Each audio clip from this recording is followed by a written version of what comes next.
Trump is making sense and Joe Biden comes across as extremely... It looks like the Afghans conquered you. It looks like the Afghans conquered Afghanistan. They defeated the US Army, which is not true. Which is not true. You signed the American military would operate with impunity wherever they went. Today, that is not the case. If you claim to be a superpower, start behaving like a superpower. I'm not saying that... Jai Hind friends, I'm Major Gaurav Arya and you're watching the Chanakya Dialogues English. Like this video, subscribe to our channel and don't forget to press the bell icon. Friends, you're aware of the elections that are going on in US, and Trump is clearly the forerunner when it comes to the Republicans, and obviously Joe Biden is going to be representing the Democrats. That is how it looks right now. If there are changes in the future, I don't know, but this is how it looks to me sitting here in India. Now, you know, Joe Biden has come in for a lot of flack from Republicans and from common Americans also. The way this man exited Afghanistan was a matter of great shame. Even for us, non-Americans, we said this is not the way any responsible power, leave alone a superpower as big as America, is supposed to behave. Now, this is not the way you should conduct yourself. You cannot. You have literally ruled a country by the force of arms for 20 years. And then you slip away like a thief at night, you know, after signing a deal with the Taliban, and it does not even look like a deal. The way the media is covering it is that, hey, the Taliban are slowly marching towards Kabul. The Taliban are at the gates of Kabul. The Taliban have entered the gates of Kabul. Now, the Afghan army has surrendered in front of the Taliban. Now the Americans are leaving. It looks like the Afghans conquered you. It looks like the Afghans conquered Afghanistan. They defeated the US Army, which is not true. Which is not true. You signed a deal in Doha. The Doha Accords were signed by the Americans and the Taliban. And that is why the Americans left Afghanistan. But the way you left, I want to explain something. And perhaps Americans, Indians who are there, NRIs, they will understand. They will understand very well. The Pakistanis will understand. The Afghans will understand. The Bangladeshis will understand. The Sri Lankans, the Nepalese, anybody who's from this part of the world will understand what I'm trying to say. My dear American brothers and sisters, it is a matter of face. You lost face in Afghanistan. You can wave the Doha Accords all you want forever and ever in front of people. But here nobody cares. You have to understand the concept of face whenever you're dealing with people from this side of the world. And anybody, if you're not in touch with Indians, you can get in touch with Pakistanis or get in touch with Bangladeshis or Nepalese or Sri Lankans. They will tell you the same thing that I'm saying. Your conduct was dishonorable. And this is exactly what Donald Trump is saying. He's not saying anything different. He's saying you ran away. Today, Donald Trump says that Joe Biden is responsible for the death of 3 US military personnel. Because people have stopped taking America seriously. Today, the Indian Navy is operating in America's sphere of influence in the Middle East, which we call West Asia, but around the Red Sea, around those waters off the coast of Somalia. Who's operating there? Who's saving people? It is the Indian Navy. This used to be the backyard of in fact, the entire world was the backyard of the American military. The American military would operate with impunity wherever they went. Today, that is not the case. If you claim to be a superpower, start behaving like a superpower. I'm not saying that you've got to go ahead and invade countries like Iraq just for the sake of invading countries. No, that is not what I'm saying. What I'm saying is that you need to step up, you know, to be counted. You need to step up and actually take responsibility for stuff. You've stopped doing that, and the way, again I'm saying, the way you exited Afghanistan, the way you left the Afghan army in the lurch, it's going to be very difficult for people from this part of the world to take you seriously. Ask anybody from South Asia. They will tell you this. They will tell you exactly what I'm telling you. Further, Donald Trump also said that, you know, he had this maximum pressure policy. He's saying that it was Joe Biden responsible for giving money to the Iranians. So there was some Iranian money that was blocked because Americans control SWIFT. They control the internet banking network across the world. They stopped the money of the Iranians. And Joe Biden actually gave back the money to the Iranians, or at least part of it. It is, you know, that's what I believe. I think he gave a part of it, which was substantial, by the way, for the Iranians. And this is exactly what President Trump is saying. That you're the reason why today Iranians are, able to force their policy upon everybody else through their proxies. And he's saying that had I been the president, I would not have allowed this. And he's also saying that the world is heading towards a third world war. Now, a lot of people, I've met Americans also, spoken to them, etc. And they say, no, Trump is just being bombastic and Trump is as usual, Donald Trump, style of talking, saying that, hey, there is going to be a third world war and I'm going to prevent it. Donald Trump is not lying. There are more than a dozen countries today involved in the war. More than a dozen countries. Over a dozen countries have their navies there in that area, and it is not their area, by the way. Don't you think India is already part of this conflict? Don't you think India is not already there? India is doing anti-hijack operations and India is protecting sea lanes against attacks. The Indian Navy is operationally deployed in these areas. Come to think about it.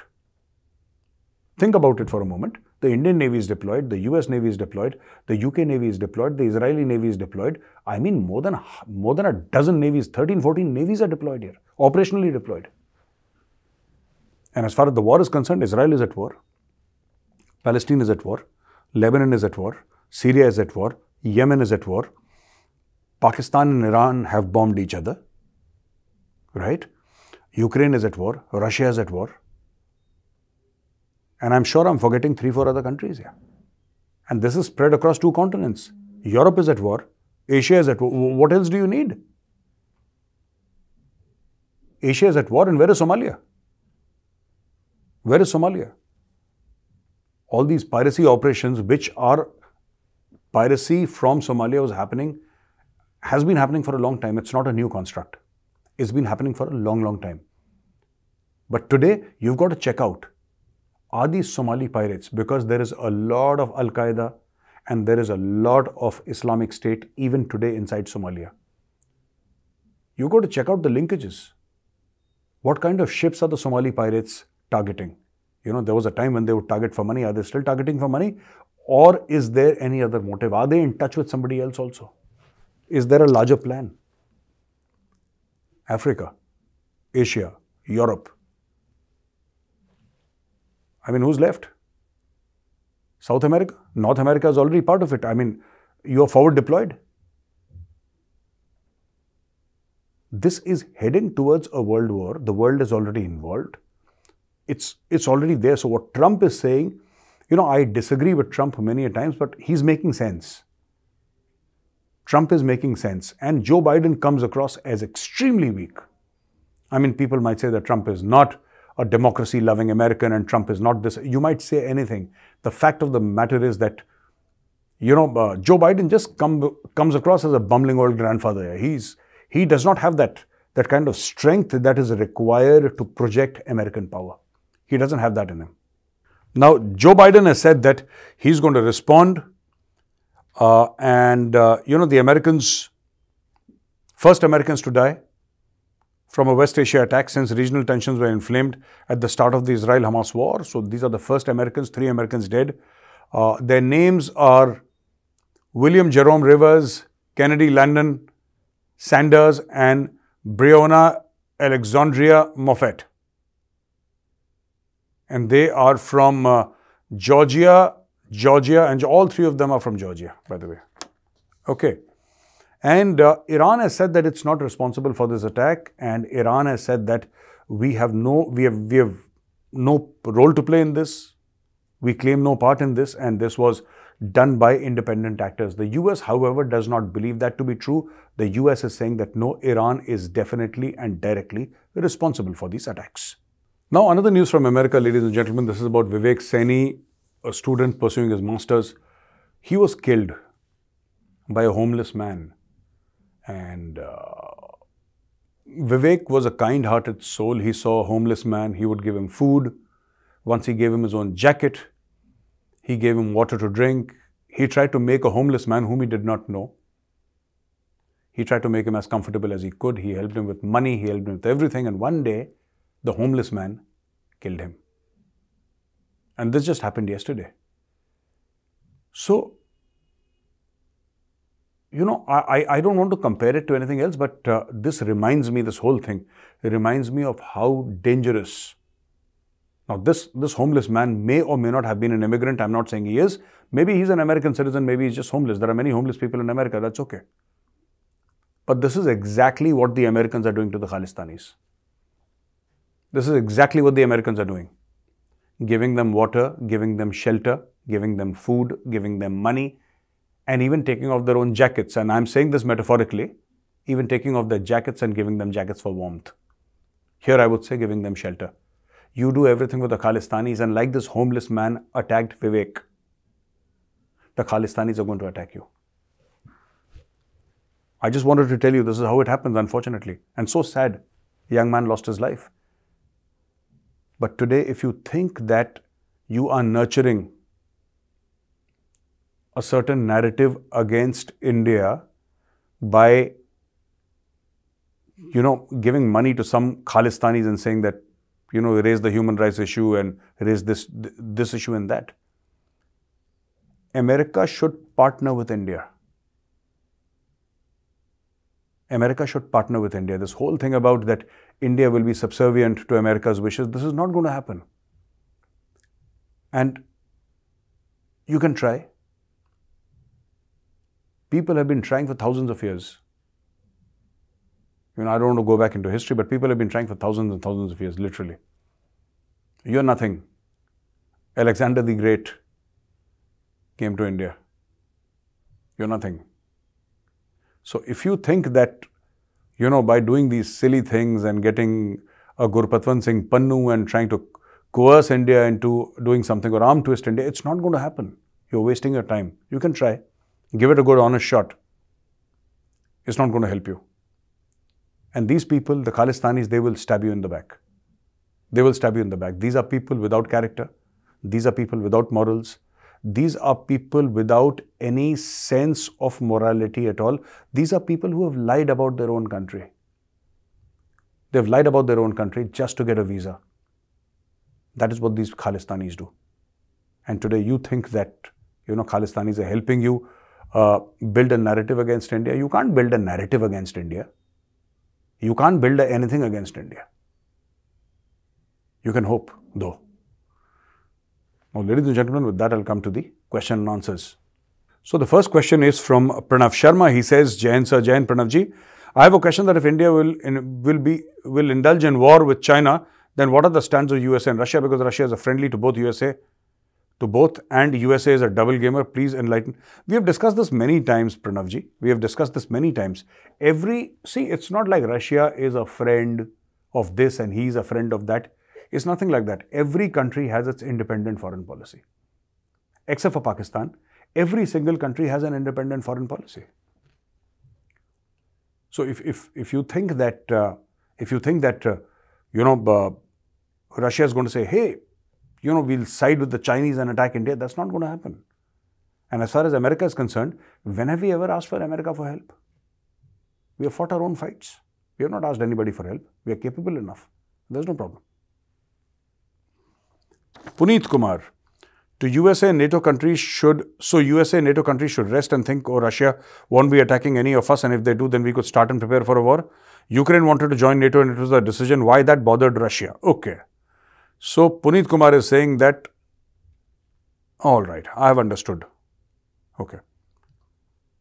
No. You say that Ukraine wanted to join NATO and it was their decision. So, why did that bother Russia? Let me tell you two things.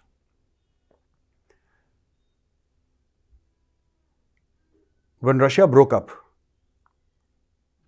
right, there was a deal between the Russians and the Americans or the NATO that NATO will not expand towards Russia.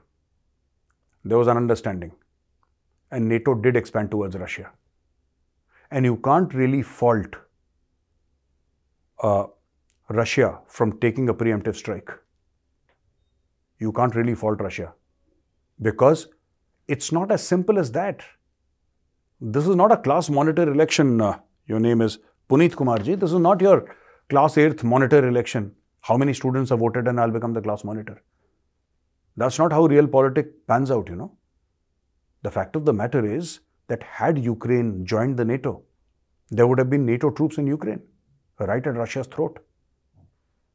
Do you think anybody would have allowed this? Do you think the Americans would have allowed this? Americans are saying, crying foul. Americans are crying foul today and saying, oh, Russia attacked Ukraine. Why did America attack Iraq? Why did America attack Libya? Why did America attack Afghanistan? Why did America attack Korea? Why did America attack Vietnam? Why did America attack a dozen more countries?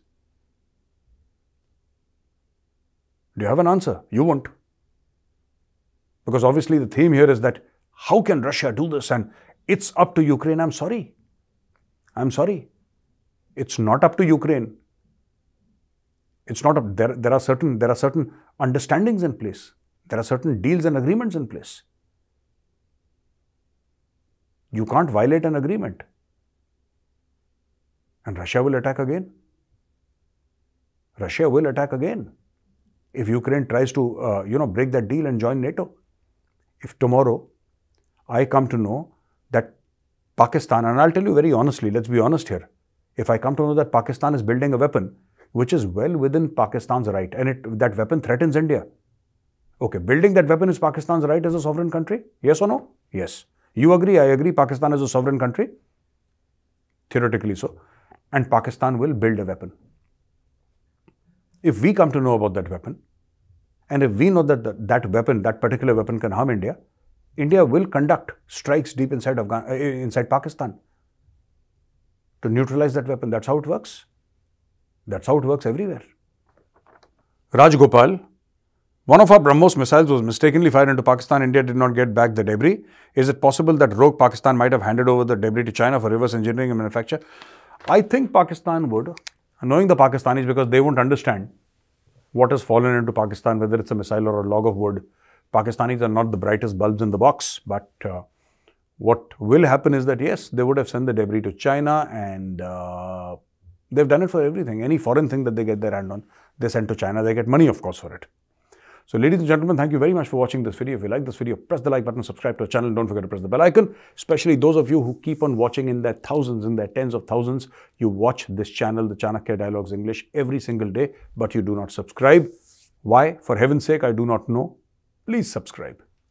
Jai Hind, Vande Mataram, Bharat Mata Ki Jai.